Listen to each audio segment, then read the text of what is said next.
Bom, boa noite. Estamos agora retomando aqui no salão, né, os estudos, ficaram interrompidos aí um tempo, em função da viagem, né, a viagem da África, e prosseguimos no capítulo 16 ainda, do Evangelho de Mateus, ainda na passagem entre os versículos 24 e o versículo 28. Que a maioria das traduções traz como título da passagem: toma a tua cruz e segue-me, né? É um imperativo de Jesus junto ao colégio apostólico.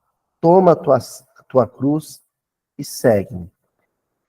Nas últimas semanas, a linha de entendimento que a gente está seguindo, né, de compreensão do processo, não fala tanto de um fardo, de um peso. Fala de responsabilidade. Então, seguir Jesus é comportar-se como ou inspirado nele, tendo ele como padrão, como paradigma, como molde, para que a gente acomode ali, dentro daquele parâmetro, a nossa personalidade. É claro, nós temos nossas arestas, né? Nossas quinas, nossos excessos. E aí, amoldar-se ou acomodar-se ao temperamento de Jesus implica nesse processo de poda, de aparo, sabe? Aparar arestas, quinas, as nossas deformidades, para nos adequar a esse padrão de humanidade que Jesus representa. E aí que entra o lance da cruz, porque não há processo de apuro, de aperfeiçoamento, de aprimoramento, sem desafio. Não existe processo de aprimoramento sem desafio. Por isso que o Emmanuel fala uma coisa muito interessante no livro Consolador. Ele fala que não acredita em mudanças repentinas. Não é possível que um espírito com a necessidade de ajustar personalidade, de trazer equilíbrio para as forças da própria psicologia, né? Parar com as oscilações, com os descompassos, com os destemperos, e fazer esse aprendizado no átimo, de súbito. Isso não é possível. Todo processo de aperfeiçoamento é fruto do tempo. É processo. Não se improvisa caráter. O máximo que você consegue, e isso é muito problemático, o máximo que você consegue é criar uma estrutura de aparência. Uma estrutura aparente. Só que toda estrutura aparente, em situações críticas, rui, desmorona. Em situações críticas, em situações extremas. Toda virtude aparente, artificialmente improvisada, em situações críticas, desmorona. E aí, as fissuras, as trincas morais se revelam. Por isso que essa conversa de Jesus com os discípulos, né, inicia na passagem anterior, ela é tão definitiva. Porque já estava se completando o tempo do Cristo, né, o encerramento do período físico de tarefa de Jesus entre nós. Uma obra já estava consolidada, o alicerce, aquilo que o Emmanuel chama de a plataforma do mestre, né? A base, o piso e contrapiso estava feito e alguma coisa ia se erguer dentro dessa base. Aliás, sobre essa base. E essa tarefa era dos discípulos. Então, é um momento de Jesus dizer para eles, olha, ou é ou não é. Ou vocês abraçam um propósito de aprimoramento. E se não puderem oferecer para as pessoas a conduta irretocável que ofereça o exemplo de luta, ou então abandona o barco. Porque o evangelho, a vivência do evangelho não é obra de aparência. Então eu tenho um filho, por exemplo, o Francisco. Eu posso, de improviso, oferecer para ele um exemplo irretocável de conduta moral? Não posso. Não tenho condições para isso. Agora, o que eu posso, isso eu posso. Eu tenho que oferecer, que é o quê? Exemplo de luta. Tem que demonstrar para ele um descontentamento perene com aquilo que eu sou. Uma inquietação com aquilo que eu sou. Porque o contrário dessa inquietação é acomodação. Entenderam?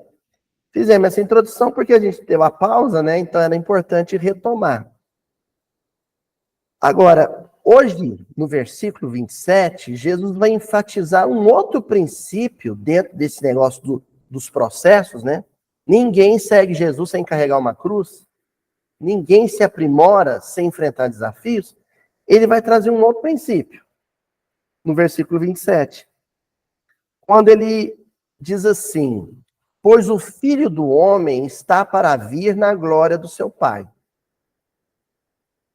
com os seus anjos, e então restituirá a cada um segundo as suas ações. Vou repetir o versículo. Pois o Filho do Homem está para vir na glória do seu Pai, com os anjos, e então restituirá a cada um segundo as suas ações. Bom, Jesus não está falando de um tempo coletivo aqui. Tanto é que a conversa dele é uma conversa privada, é uma conversa restrita entre ele e o colégio apostólico. Ele está falando de um tempo íntimo. A vinda do Filho do Homem é o despertar de Jesus como um sol, o alvorecer de Jesus como um sol em mim.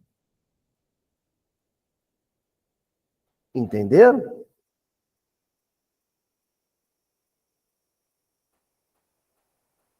É a vinda do Filho do Homem com seus anjos, ou seja, essa corte celeste, ela se instaura em mim, intimamente. É o meu momento de glória. Despertei. Acordei. Posso ver. Pode falar, dona Cíntia. Tudo isso, exatamente isso. Quando Paulo, a senhora deu um exemplo típico, né? Quando Paulo sai de Jerusalém e já está naquele processo aflitivo, né? De descontentamento consigo mesmo, já insatisfeito com as próprias atitudes, o Filho do Homem estava por vir. Ele encontra com o Filho do Homem no caminho para Damasco. E o Filho do Homem pergunta para ele, né? Por que me persegues? Senhor, o que queres que eu faça? Então, todos nós teremos um encontro desses. Sabe quem fala isso? O Emmanuel no prefácio do Paulo Estevão. Lá no prefácio do Paulo Estevão, o Emmanuel diz assim, olha, todos nós teremos um encontro com Cristo numa estrada de Damasco. Significa que quando acontecer esse encontro, virei anjo? Não, porque isso não aconteceu com Paulo. Depois desse encontro, foram 30 anos de atividade apostólica. de carregar a cruz seguindo Jesus. 30 anos de desafios. Agora, nesse processo pós-encontro, pós a vinda do Filho do Homem, há um princípio, uma regra de ouro, que a gente não pode nem distorcer, nem desconsiderar. Que regra é essa? Todo trabalho tem seu mérito. E o inverso, não existe mérito sem trabalho. Entenderam o princípio? Todo trabalho é meritoso. E todo mérito é trabalhoso. Simples assim. Ninguém foge dessa regra. Pode falar, Euridice.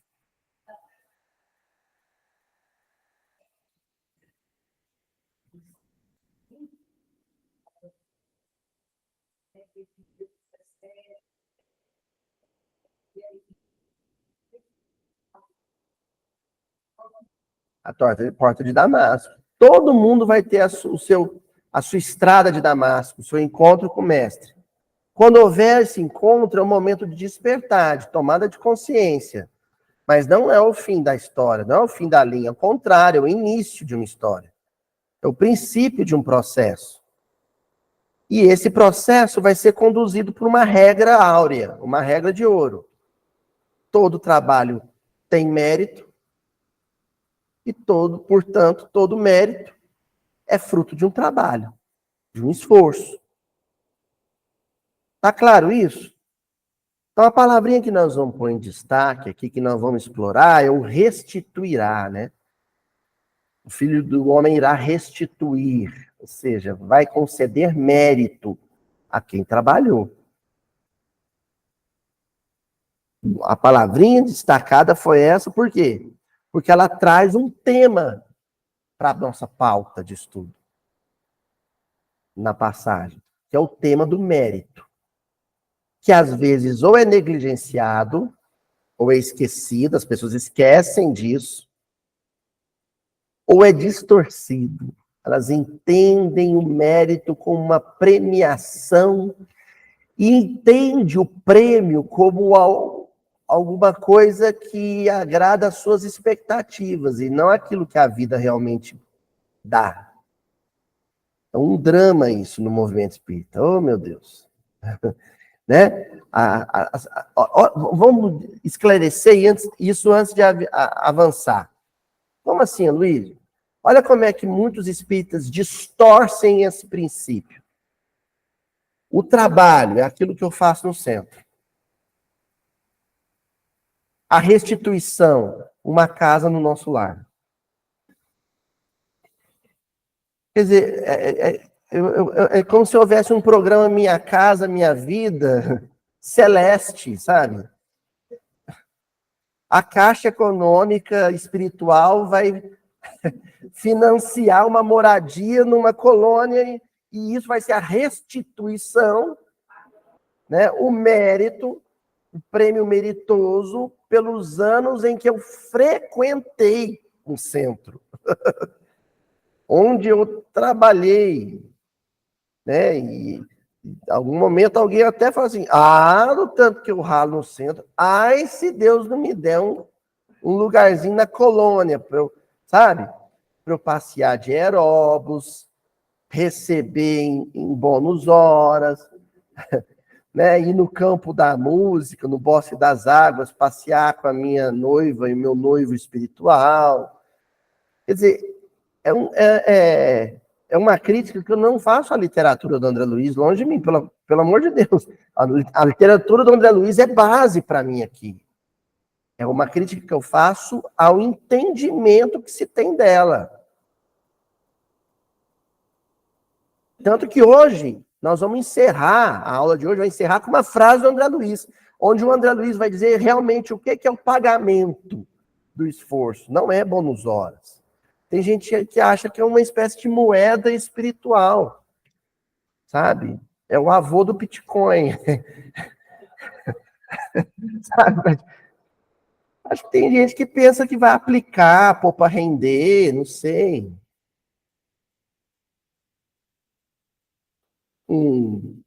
A novela Viagem criou tantas ilusões.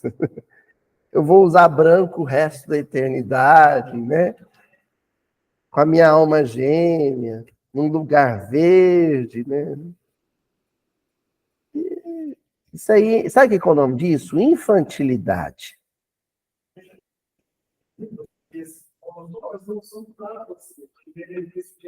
Não, primeiro que esses bônus horas são um sinal de atraso. Porque ele menciona que a irmã veneranda, alguém falava assim, a senhora já fez o seu saque? Saque de quem, meu filho? Os bônus horas. Não quero saber disso, não. Aí, o André Luiz é que fica impressionado, como fica sabendo que ela tinha 20 mil bônus horas acumuladas, ou seja, que ela nunca gastou. Ela não gastou porque, para ela, trabalhar era o prazer. Ela não, que isso, não precisa disso, não. Então, o bônus horas é um sinal de atraso. E tem gente que é um sinal de mérito.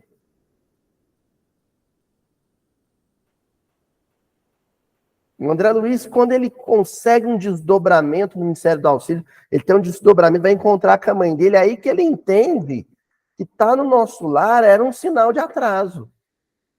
A mãe dele, por exemplo, estava em outra.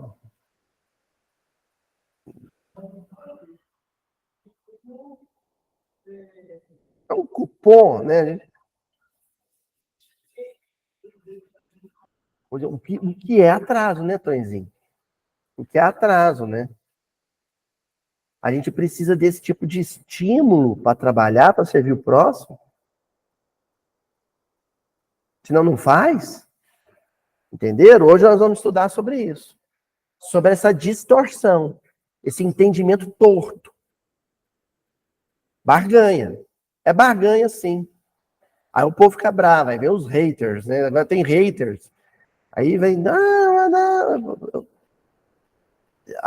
Olha, esse canal, se eu falo pessoal da internet, não é um lugar de conforto. Não é. É um lugar de problematização.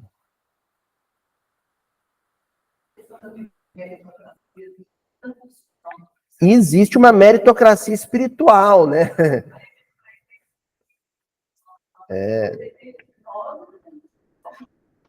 Vamos ver o que os espíritos, não os espíritas, os espíritos têm a dizer sobre isso. Vamos começar então com o nosso mestre, né? E professor evangélico. Nós vamos lá aliás, eu trouxe alguma coisa do Velho Testamento aqui, para vocês verem que a coisa é um pouco anterior, né? Mas eu trouxe. Vou começar com um livro do Velho Testamento e um que é o último do Novo Testamento, né? Então, olha lá. Livro de Jó, livro do Velho Testamento. Capítulo 34, versículo 11. Porque segundo a obra do homem, ele lhe paga e faz que cada um ache segundo o seu caminho. Segundo a obra do homem, Deus, lhe paga. E faz que cada um ache segundo o seu caminho. Então, olha que interessante. Deus paga, e fica parecendo que alguma coisa que Deus tenha, dinheiro, por exemplo, né? E que Deus vai te dar. Não. Esse pagar de Deus é a lei da vida. Que você ache segundo o seu caminho. Que você encontre aquilo que procurou. Ah, você procurou paz? Você vai encontrar paz. Ah, você procurou conforto material? Certamente você vai encontrar isso. Só que nada além disso. Gente, vou falar um negócio para vocês. Se o seu sonho, se o seu querer profundo é ficar rico, você vai ficar. Não tenha dúvida disso. Se o seu querer profundo é ter uma mansão, você vai ter. Sabe por quê? Porque a energia que a gente aplica nas coisas tem a grandeza e a intensidade do nosso querer. Se o seu querer é muito grande, a possibilidade de êxito também é grande. Então, esses caras que chegam lá, né, a meritocracia, né, que conseguiram chegar lá no topo da estrutura socioeconômica, eles ganharam muito dinheiro, ajuntaram muito dinheiro, porque eles gostam muito de dinheiro. Eu fiz esse muito, o Chico é assim. O Chico, meu filho, ele vai falar as coisas, ele fala assim, pai, eu gosto tanto, para demonstrar intensidade, né? Então é isso, o cara consegue porque ele quer muito aquilo, mas muito, muito, muito, muito. A gente não consegue, a gente não quer tanto. Porque quando quer, vende a mãe. Passa por cima, o que for. Esse mesmo critério se aplica na conquista de valores morais, de virtudes espirituais. Sabe por quê que Francisco de Assis era Francisco de Assis? Porque ele queria muito ser Francisco de Assis. Foi. Do mesmo jeito que eu falei para vocês, que a gente não fica milionário porque a gente não quer tanto ser, ou seja, a gente não faz todos os sacrifícios, a gente não abre mão de tudo que um sujeito que quer chegar lá está disposto a abrir, ou está disposto a fazer. Correto?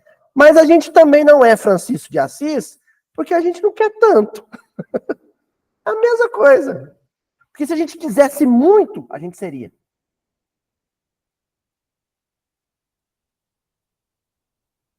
Então a gente não quer muito, nem lá, nem aqui, sabe?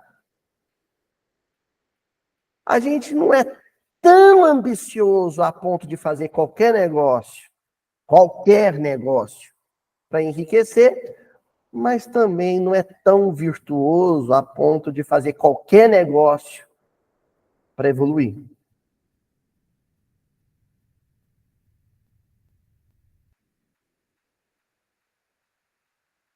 Estão entendendo isso?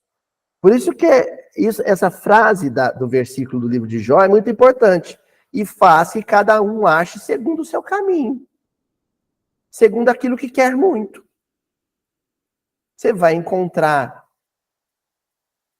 justamente aquilo que quis muito.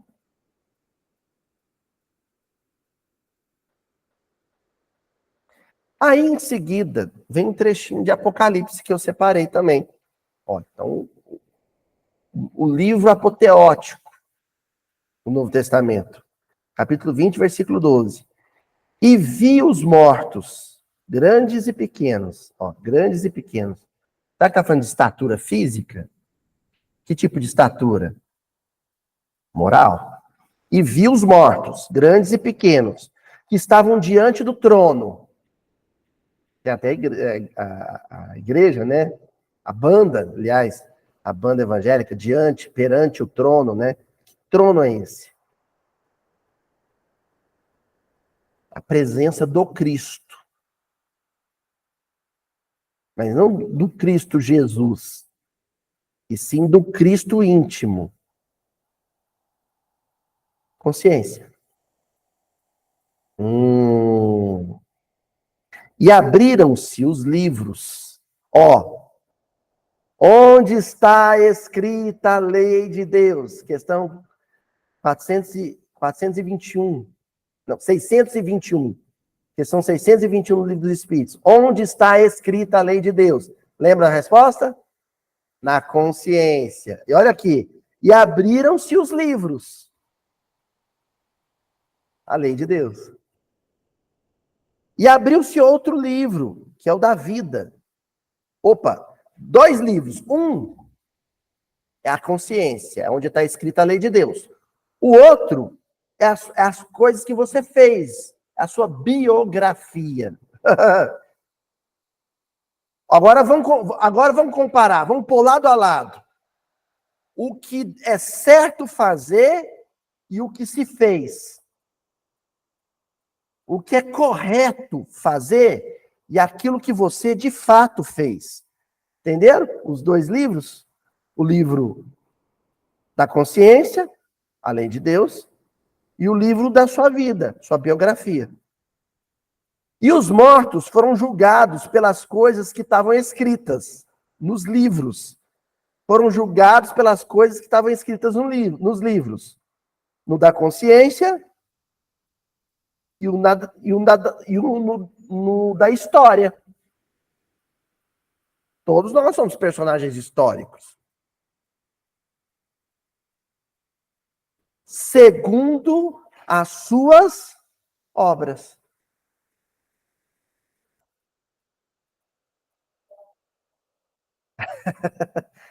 É assim que funciona. Simples assim. Isso aqui é a dinâmica da vida. Tudo que eu faço é registrado.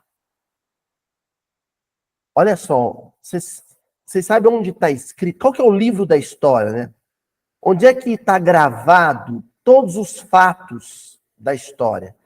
Tudo que todos os seres humanos fizeram em todos os tempos. No fluido cósmico universal. É muito complexo isso. Mas eu vou tentar explicar. Não tem uma fita magnética? Os disquetes, lembra do disquete? Tinha uma fita magnética. Não é assim? A fita cassete é uma fita magnética. Não é assim? O que você fala fica gravado nela, não é? O fluido cósmico universal, onde a gente está mergulhado, ele registra tudo que é feito, sentido e pensado por todos nós ao longo de todas as vidas. Tá tudo lá.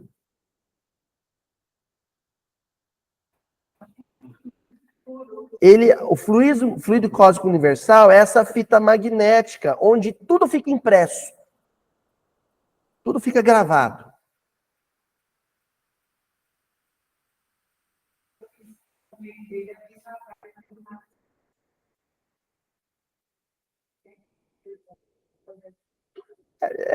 Ele é o intercâmbio entre as pessoas, mas eu quero só enfatizar primeiro isso. Tá tudo gravado. Nada se perde. E aí, lembrar é como se a gente tivesse um HD e o HD externo. Entenderam? Tanto que quando você vai fazer regressão de vidas passadas no mundo espiritual, que é onde se deve fazer esse negócio. Nas colônias, o primeiro acesso a isso não é o acesso íntimo, ou seja, a reincorporação da memória pessoal. É um acesso externo, você assiste. Entenderam? Como é esse processo, não me peçam para eu explicar. Por quê? Né? Assim, a gente pode até facilitar a imaginação pensando numa televisão mesmo, né? Numa tela de cinema que você assiste, mas é isso. Tá, e onde está essas imagens, onde é que está gravado isso? No fluido cósmico universal.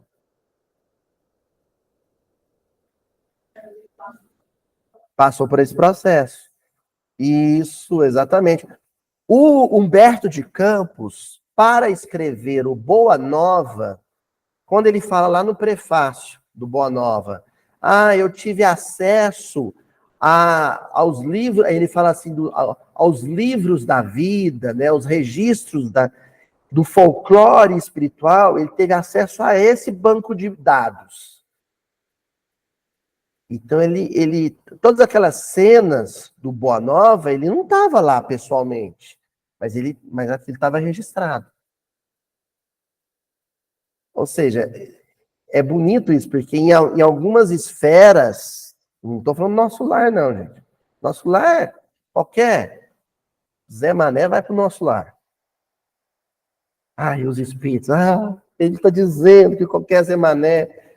André Luiz era um Zé Mané. Quando ele foi para lá, ele era um Zé Mané. Ou não era? Vocês estão entendendo o que eu estou dizendo, Zé Mané? Né? Como diria Rita Lee, como vai você, assim como eu, uma pessoa comum, nessa canoa furada. Era ele. Agora, nas altas esferas, eles têm acesso a essa memória planetária e eles veem o rosto de Jesus. Tal qual era mesmo, do Jesus encarnado. Luiz, por que você está falando dessa memória? Para dizer uma coisa simples. Desse julgamento que é descrito aqui em Apocalipse, ninguém escapa. Não tem amnésia para isso. Não tem. Por isso que o Guimarães Rosa vai dizer, viver é muito perigoso. Porque tudo que eu fizer está registrado. Tá vendo como é sério viver? Viver é muito sério. Não, estou falando viver, Sueli. Não tem essa divisão. A vida é uma só. Não, é uma só. É uma vida só. Não tem essa divisão. De lá, de cá, sem o corpo, com o corpo. Não. Viver. Existência é entre o berço e o túmulo. Vida é uma só. Existências são muitas. Vida é uma só. Tudo que você já fez na sua longa vida está gravado.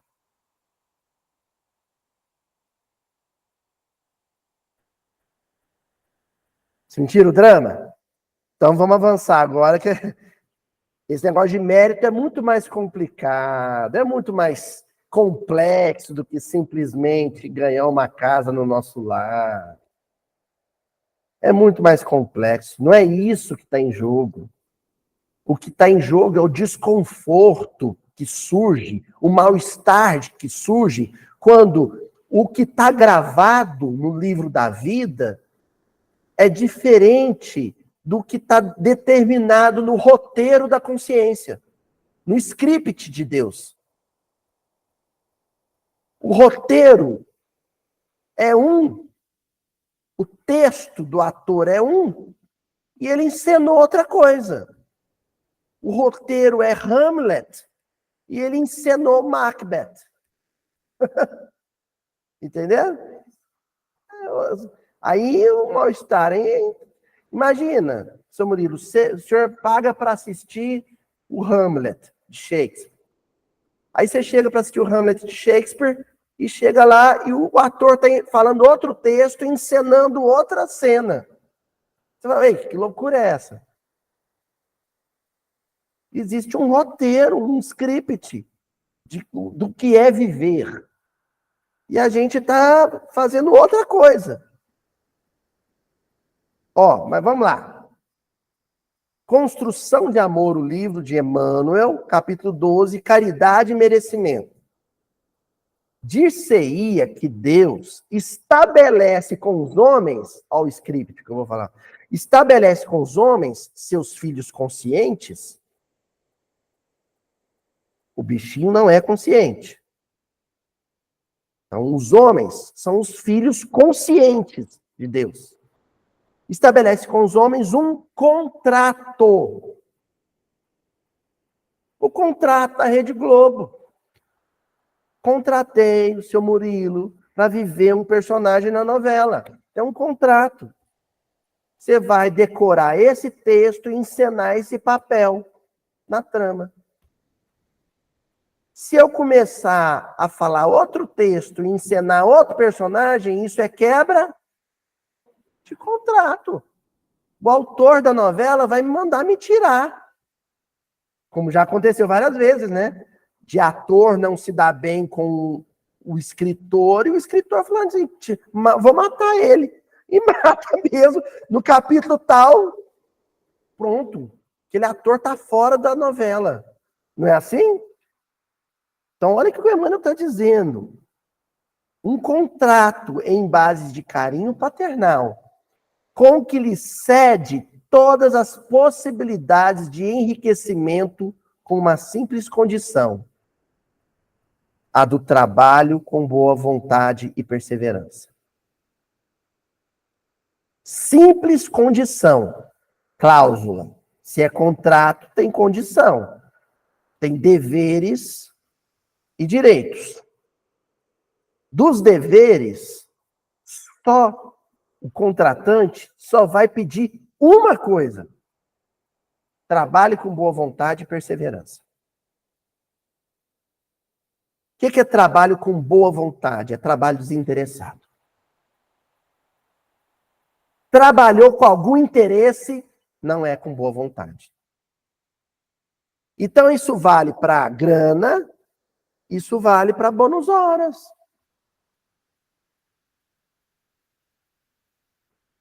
O trabalho profissional que eu realizo, se eu trabalho só por causa de dinheiro, não conta. Não é isso aqui. É outra coisa. E o trabalho da casa espírita, que eu faço querendo privilégios dos espíritos, que eles me protejam como não protegem mais ninguém, também não conta. Não é de boa vontade.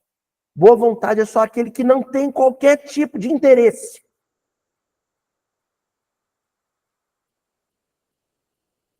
E às vezes, aí que entra a armadilha, hein?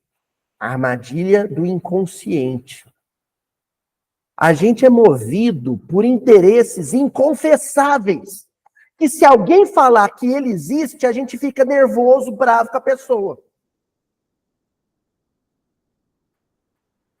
Agora, na África, eu estava toda uma conversa com a amiga Clarissa, a gente estava refletindo sobre um negócio que o Simão Pedro de Lima falou também na caravana anterior da África.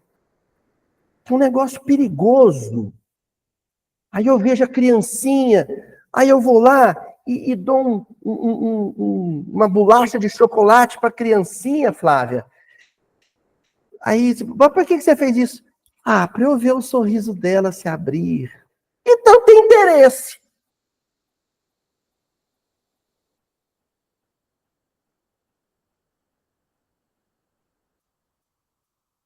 Quer dizer que se o sorriso não se abrir, se ela cuspir na sua bolacha, fala assim, eu não gosto dessa não, tia. Acabou o encanto. Não pode ter qualquer tipo de interesse. Nem os confessáveis. Não, estou fazendo mesmo que é porque é para eu ganhar um em cima. É com interesse, sim. Tem gente que fala. E tem aqueles que falam, não tem interesse nenhum. Nega, mas tem. Só que é inconsciente.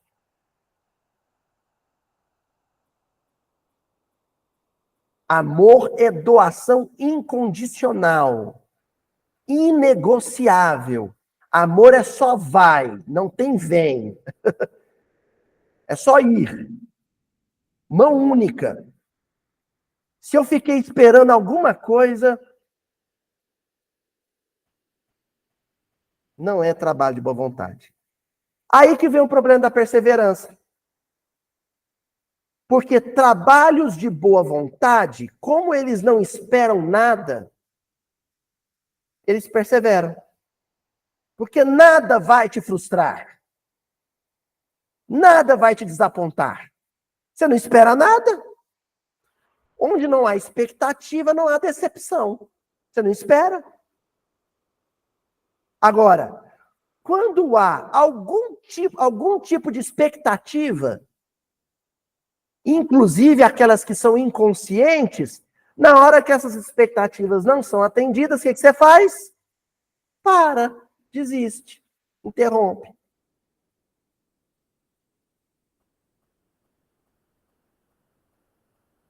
Olha como é complexa a coisa do mérito. Aloísio, mas quando você fez, vamos supor que com uma expectativa inconsciente, por exemplo, receber carinho em troca. Então, o bem que eu fiz não tem mérito? Tem. Claro que tem. Lógico que tem. O problema não é esse. Ah, matou a fome da criança, fez a alegria da criança, deu um vestidinho para a criança. Lógico que tem. O problema não é esse. A preocupação dos espíritos, e que justificam a mensagem dessa de Emmanuel, é com a perseverança. É onde eles problematizam. Eles apresentam a complexidade disso. Ao apontar a possibilidade, você está fazendo movido por algum tipo de carência, qual a expectativa dos espíritos? É dizer assim, tá, e quando você não tiver nenhum tipo de retribuição, nem afetiva, você vai continuar fazendo? Você fez hoje, tem mérito, está registrado no livro da vida, mas você vai continuar fazendo? Quando o retorno for diferente? Esse é o problema. O problema é de continuidade, é de perseverança. Saí daqui do Brasil, peguei, fui para a África, ajudar lá. Fui com expectativa. Aí Pininha, Priscila, os malauianos, os congoleses me receberam cantando, e abraçaram, e me deram um beijo no rosto. E o dia que eu chegar lá e estiver com pedra na mão me recebendo, aí eu não volto mais. Não é? Porque Paulo era assim. Paulo agia mesmo com pedrada. E pelo contrário, o dia que ele foi recebido, com todo mundo cantando e aplaudindo ele, o Paulo chamou o Barnabé e falou assim, tem um trem errado aí. Tem um negócio esquisito. O Barnabé falou, Paulo, você tá doido? É a primeira vez que recebe a gente aplaudindo. Ele falou assim, é por isso.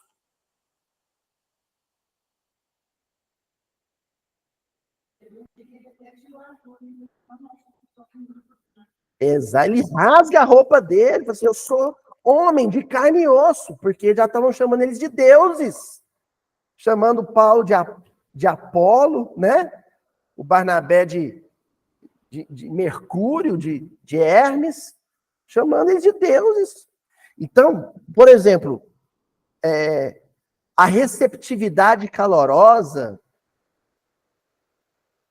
quando você chega num país africano, num projeto da Fraternidade Sem Fronteira, é manifestação de amor, de afeto, de reconhecimento, de gratidão.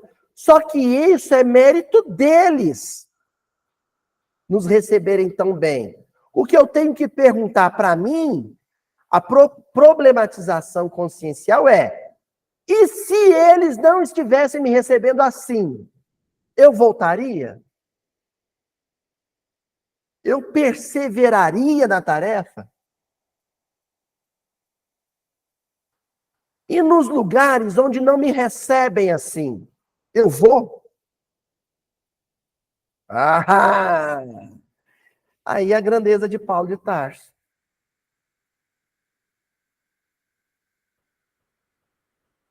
Porque Paulo escolhia ir onde ele seria hostilizado. É onde ele gostava de ir. É lá que eu vou. Ninguém vai aplaudir quando eu chegar. Pelo contrário. Esse é, né? Aí o Emmanuel completa dizendo, ó, aproximemo-nos do bem com largo cântaro da boa vontade e do serviço. E a vida nos enriquecerá de sua paz invariável e de morredoura alegria. Notem bem, essa paz invariável. Se me jogarem pétalas de rosas, eu estou em paz. Se me jogar tapiocanga, cascalho, eu estou em paz. É invariável. Se eu entregar um prato de sopa quente aqui no centro, e o menino falar, obrigado, tia. Nossa, tia, se não fosse a senhora, eu estou em paz.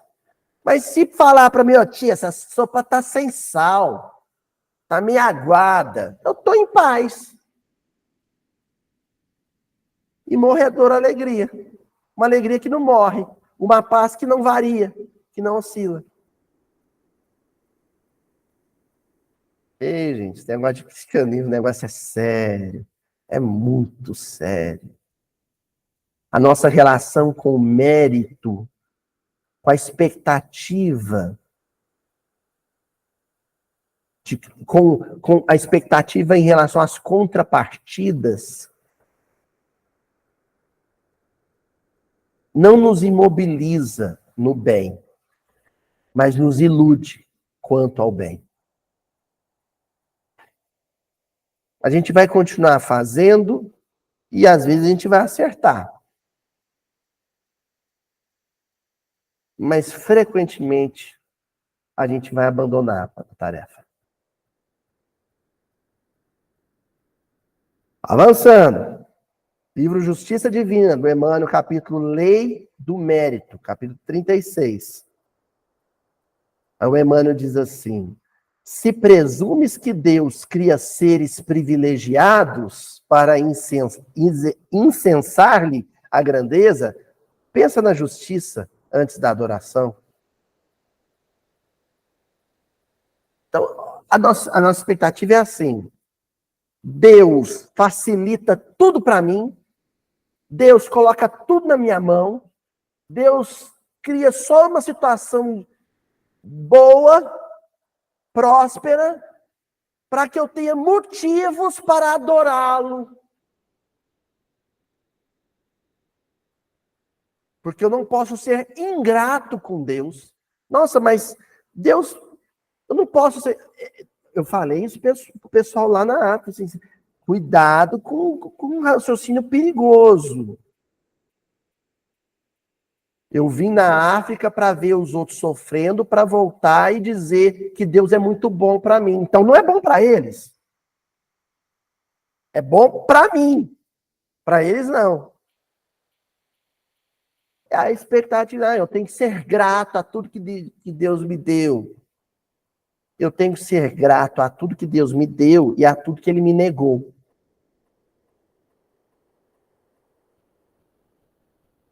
Se eu tenho saúde, eu agradeço. Se eu adoecer, eu agradeço também.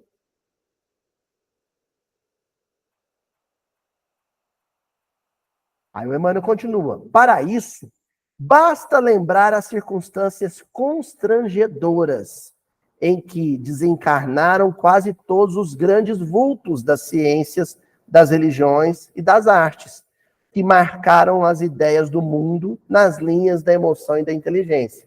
Então eu dou a minha parca contribuição para a vida e já acho que tudo que eu tenho de maravilhoso é Deus dizendo para mim, muito obrigado por existir, Murilo.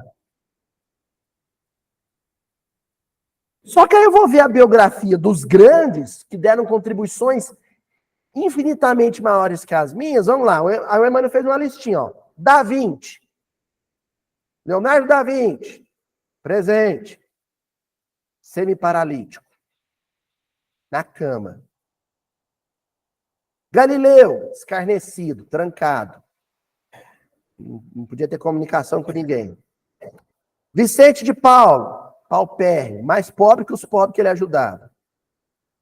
Lavoisier, guilhotinado.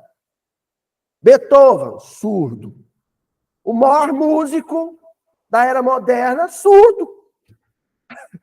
Se a gente seguir essa lógica, Deus é terrível. O sujeito oferece para a humanidade a 9ª sinfonia e recebe em troca de Deus a surdez. Ele nunca ouviu a própria obra. Braille, tuberculoso. O Lincoln, Os maiores estadistas da era contemporânea, assassinado. Gandhi, varado a tiros.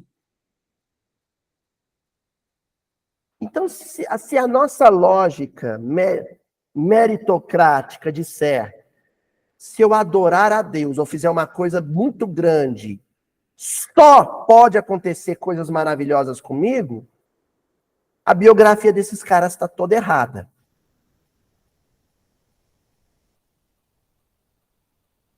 Pronto, desmoronou a minha concepção de mérito e restituição. Deus não paga as criaturas com aquilo que as criaturas esperam receber.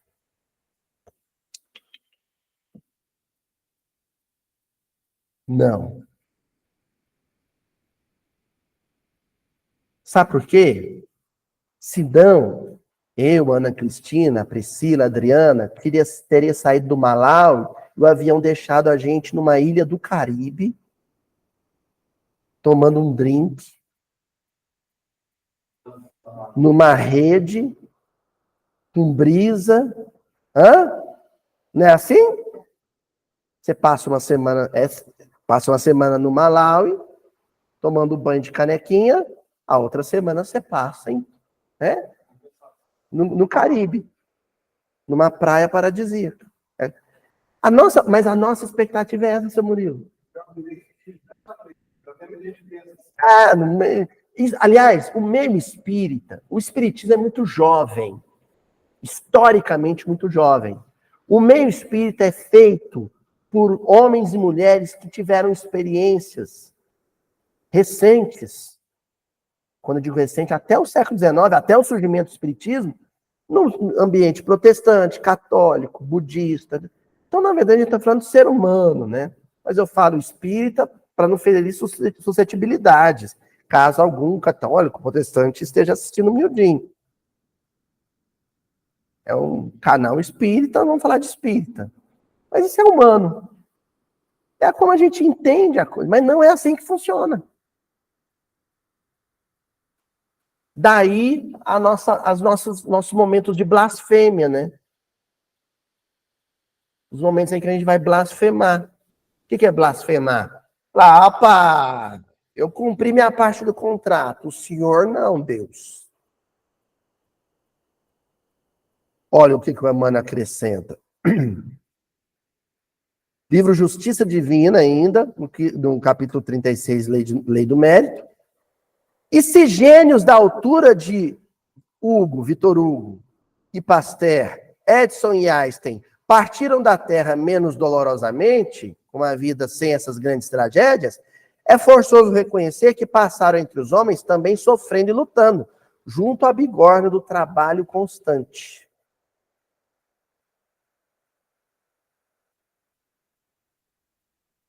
Bigorna. O que é uma bigorna?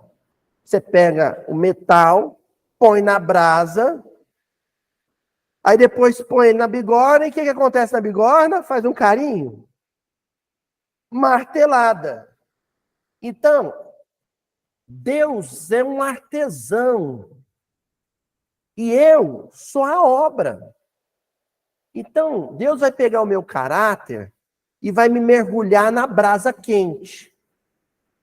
Na hora que eu estiver incandescente de tanto sofrimento pela brasa quente, é a hora que eu estou pronto para receber martelada. É o estado ideal. É o estado ideal. Agora que você vai levar pancada. Na hora que você está maleável. Você está mais flexível.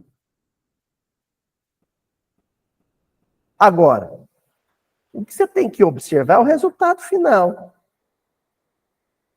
Tem ser humano que mais ama o ferro do que o ferreiro? O ferro é tudo para ele. Só que a gente olha só o produto acabado. A gente não pensa no processo.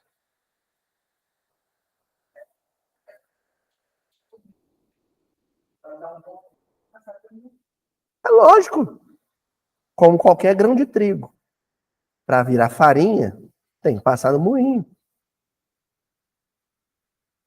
Ó, Cada consciência é filha das próprias obras. Cada conquista é serviço de cada um. Deus não tem prerrogativas ou exceções. Não tem exceção. Com Jesus foi assim. Jesus é a prova de que com Deus não tem exceção. O Cristo passou por tudo isso. Não tem privilégio. Toda a glória tem preço. É a lei do mérito, de que ninguém escapa. Eita, agora eu estou começando a entender, Luiz. Então, mérito, quando fala mérito, ou a restituição, que menciona o versículo, não é facilidades em compensação a dificuldades. Entendeu? Mérito não é a fartura como compensação da miséria. Não, não é. Mérito é resultado de esforço feito. É obra acabada. Nenhuma. Qual que é o salário? A obra feita.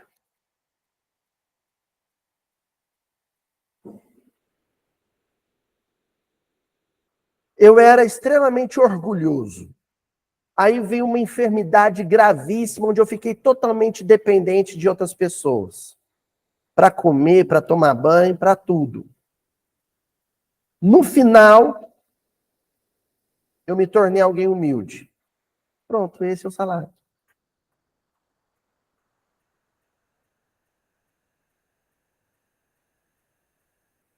Porque senão, vem aquilo que eu abri hoje dizendo, a virtude aparente.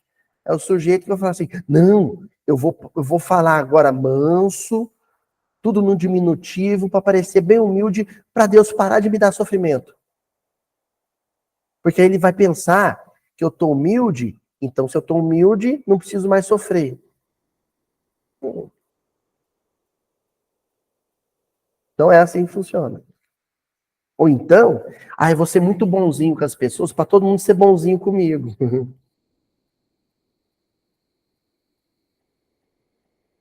O resultado do esforço feito para moldar a própria personalidade é em si mesmo a glória.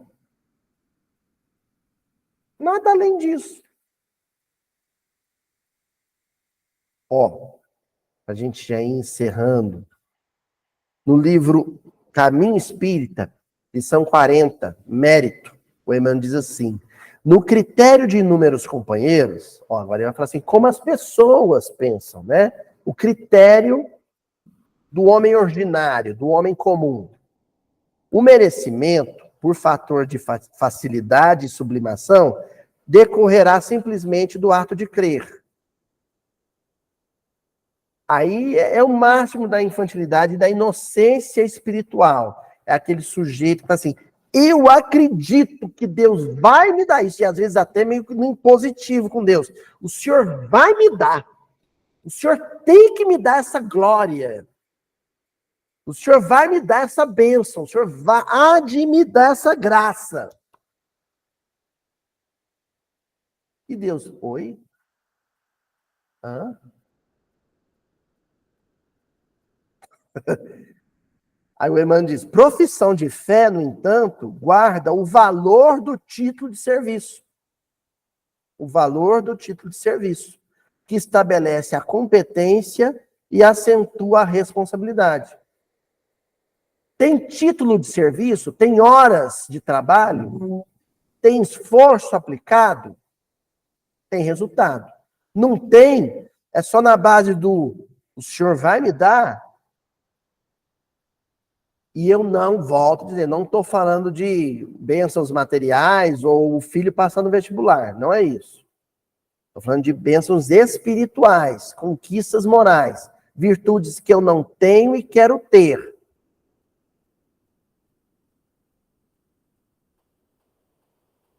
Corro atrás delas e as conquisto. E quando eu conquisto, o próprio reconhecimento consciencial é a voz dizendo: aí, meu filho, conseguiu. Olha lá, você encontrou com um desafeto, a pessoa você detesta, você cruzava, você passava para outra calçada quando via ela de longe. Aí você conseguiu bater 2 minutos de papo com ela na rua e no final falar para ela: vai com Deus.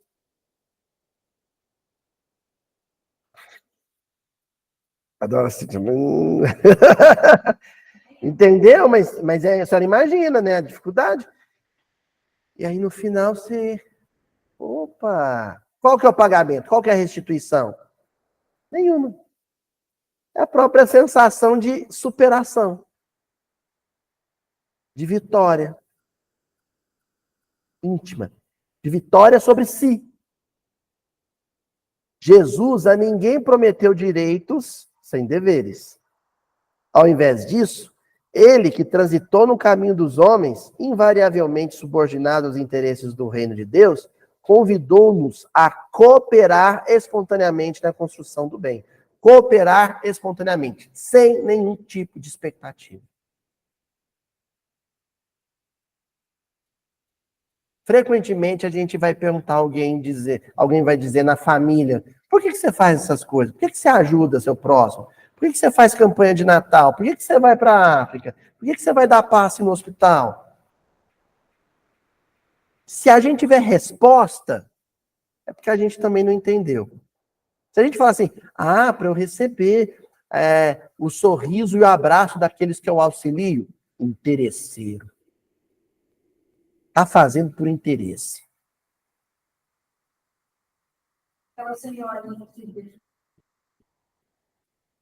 Não sei do que a senhora está falando.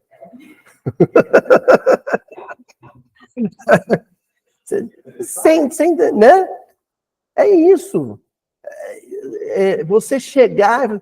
Por que você faz isso? Não sei, nunca parei para pensar, não. Acho que por nada. Não. Tem que ter um motivo. Eu falei: não tem. Você fala: não tem. Eu gosto.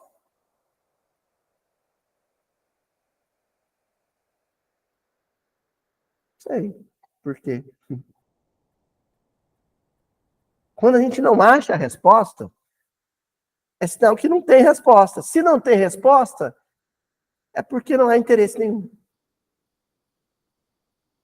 Enquanto eu tiver uma resposta para essa pergunta, enquanto eu tiver motivos para fazer o bem, razões para fazer o bem, esse bem, ele é parcial.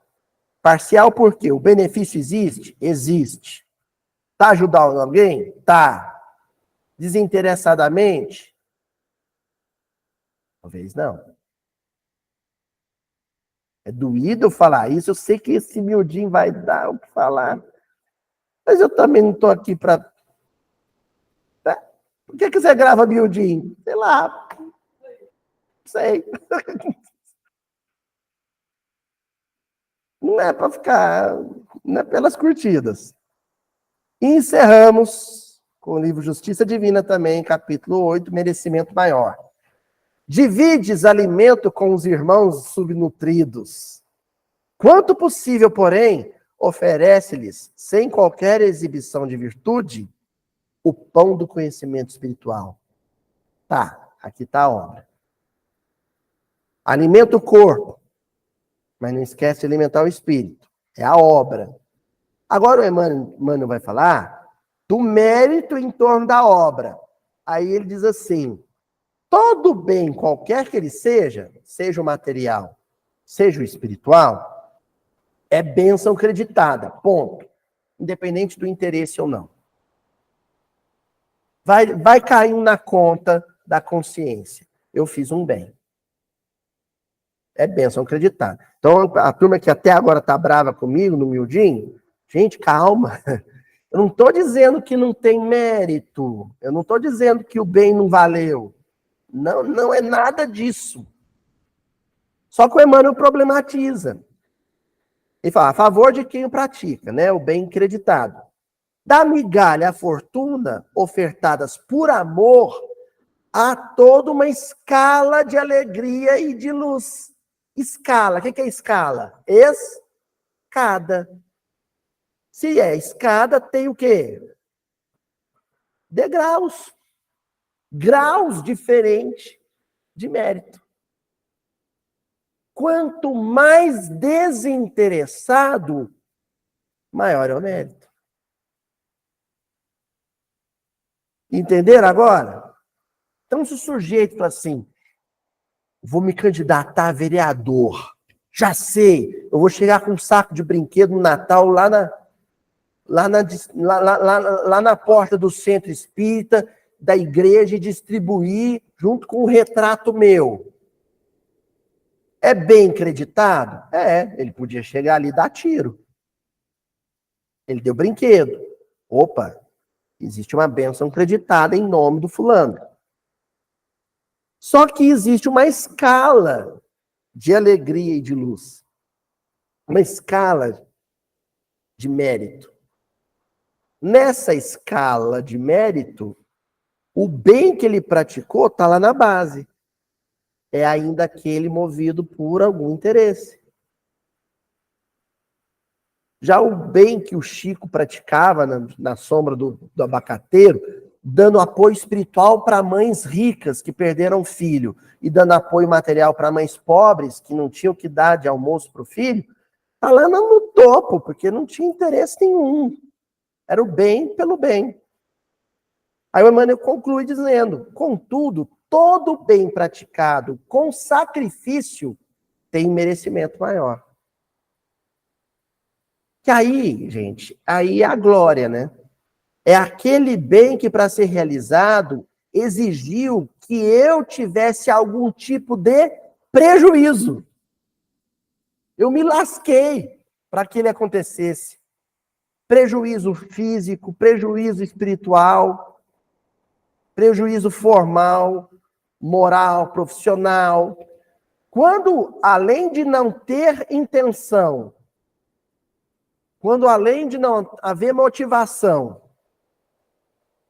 exige também. Olá, tudo bem? Pois não? Banheiro? Ali no fundo. Quando, além disso tudo, houver um prejuízo, quando eu tiver um prejuízo, aí o mérito foi maior. Para fazer o bem, eu perdi um carro. Aí o mérito foi maior.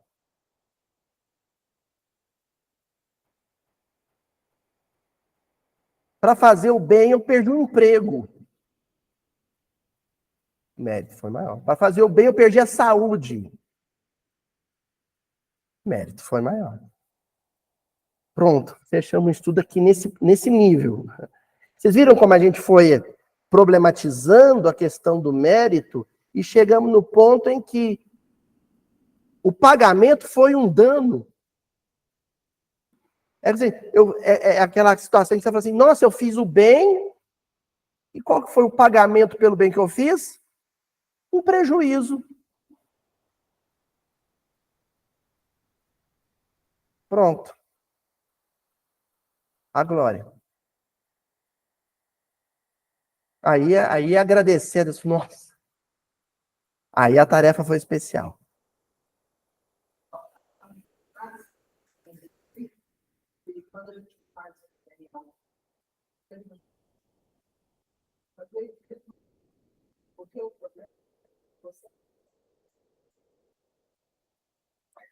A gente levanta a mão para o céu e fala assim, obrigado, Jesus, porque o Senhor me julgou com mérito para receber algum prejuízo em contrapartida do bem que eu realizei.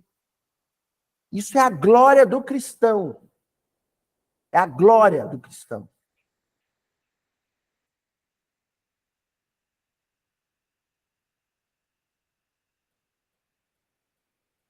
E aí nós encerramos, então, com o André Luiz. Eu falei para vocês do André Luiz. No capítulo 17, o livro Sinal Verde. Olha só, para o André Luiz do livro Nosso Lar, do aeróbus, do bônus horas. Olha para ele o que de fato é o pagamento, a restituição, o prêmio pelo mérito. Quando o trabalhador converte o trabalho em alegria, o trabalho se transforma na alegria do trabalhador. É linda essa frase, né? Eu encerrei com ela. O trabalho se torna... Qual que é o prêmio pelo seu trabalho? O trabalho. Qual que é a compensação pelo seu trabalho? Ele realizado. Mas você teve prejuízo para que ele acontecesse. Você se deu mal para que ele acontecesse. E aí chega ao ponto do Chico. Quando alguém falava, Chico, você se prejudicou. Ele, foi. Nem percebi. Nem percebi. A glória do cristão. Então, gente, o miudinho, ele mexe com essas estruturas muito internas. Sempre que houver o impulso de fazer o bem que auxilie materialmente, ou o bem que auxilie espiritualmente, eu faço, movido pelo impulso. Forças do coração me moveram. Fui lá, meu coração mandou, eu fiz. O que o cristão não pode deixar de fazer é, depois dele feito, problematizar, ou seja, transformar aquilo num problema ético antes de dormir. É se perguntar, movido por qual interesse? E não ter medo das respostas. Porque se eu tiver medo das respostas, eu vou tentar fugir delas.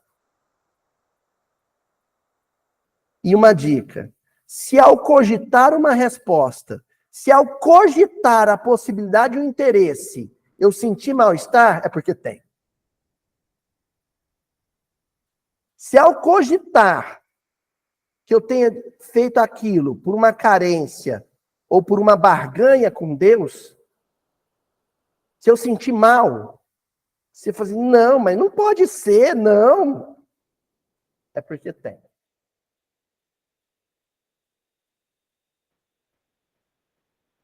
Estou no caminho da maturidade. Estou no caminho da maturidade. Vou parar de fazer o bem? Ah, não, descobri que lá no fundo eu tenho algum interesse. Aí eu vou parar de fazer o bem. Não, não é isso. Você vai continuar fazendo e problematizando. Fazendo e problematizando. Até o dia em que você vai ter a glória de falar assim, gente, eu não fui movido por nada, nem por carência, nem por barganha com Deus. Não quero que Deus me dê nada. Se Deus quiser, em troca, me dar uma doença incurável, tá tudo certo. Mas o amor é isso. O amor é isso. Isso é amor. Fazer sem nenhuma expectativa e fazer com um certo prejuízo, o nome disso é amor. Aí foi amor. Entendeu? Senão é os primórdios, é os prenúncios do amor, mas não é o amor em si. Ó?